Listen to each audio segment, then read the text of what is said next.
Okay, so one of the first things you want to do when you're going to check a baby is ask for permission first. In other words, mentally, just ask the child permission to touch them, permission to check them, and and feel the answer from the child too. You'll usually get a fine answer once you ask them. Kids have an innate intelligence like everyone else, and so you're building an innate to innate communication with the child that way, and they feel more comfortable. And lots of times parents will say that they're amazed in how comfortable the child feels with you, but that's because you're asking for permission first. And the next thing to understand is that a child is small.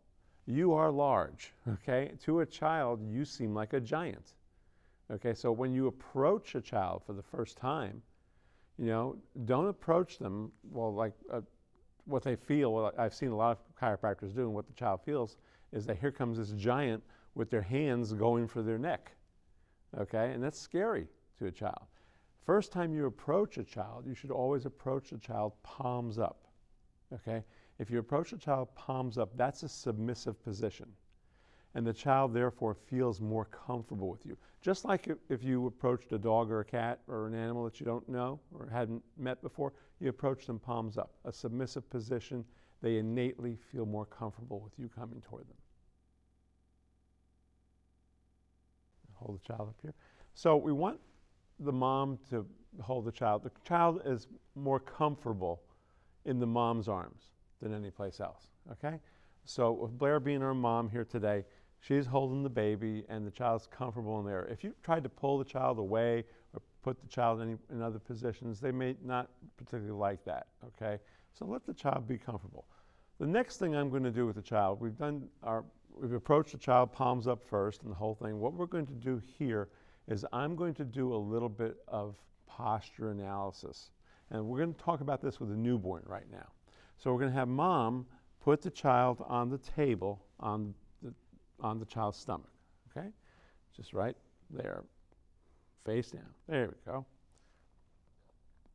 Okay, so now what we're going to look for here is when a child lays face down, the first thing the child will do is turn their head to one side or the other. Okay, now this doll doesn't turn their head very well, but that's as close as we can come. And we're going to look for the symmetry that should be there. If the face is turned to the left, the thoracic spine should slightly curve to the right. The arms should be flexed, okay, at the shoulders and at the elbows. The hips, the legs should be flexed at the hips and at the knees, like a frog leg type position. And that should look symmetrical. First thing you do is to look and see if it isn't, okay? Is there a discrepancy? Is one leg extended, the other leg bent? What do we need to do for that? Maybe we need to check for a hip dysplasia. Maybe we need to check and see if there's a posterior ilium. If both legs are extended, there could be a possibility of intracranial pressure going on there. So these are some things to look at. When we look up here, the arms should be both symmetrically flexed. If one arm is extended, the other one's flexed, there could be a brachial plexus injury. So that gives you a clue about this type of thing. Now, this is great for the parents to see, especially if they're a visual learner. If the baby's face is turned to the left and their thoracic spine is not curving to the right, ask them if the baby, or should have had this in the case history already, was the baby born cesarean.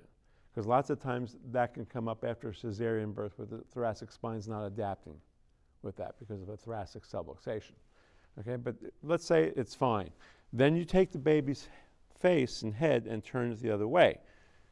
After you give it a couple seconds, the thoracic spine should adapt and curve the opposite way. If it doesn't, you may be having an upper thoracic or lower cervical problem. But the most common thing you'll see with this is when you turn the baby's face, when baby turns its face to the left, you turn it to the right, the baby goes back to the left. And you do this a couple times and the baby always turns back to the way it was originally. That's usually an upper cervical problem that'll be on the side that it will not turn toward because the baby will turn away from an upper cervical involvement. It doesn't tell you if it's atlas, axis, or occiput, but generally upper cervical involvement.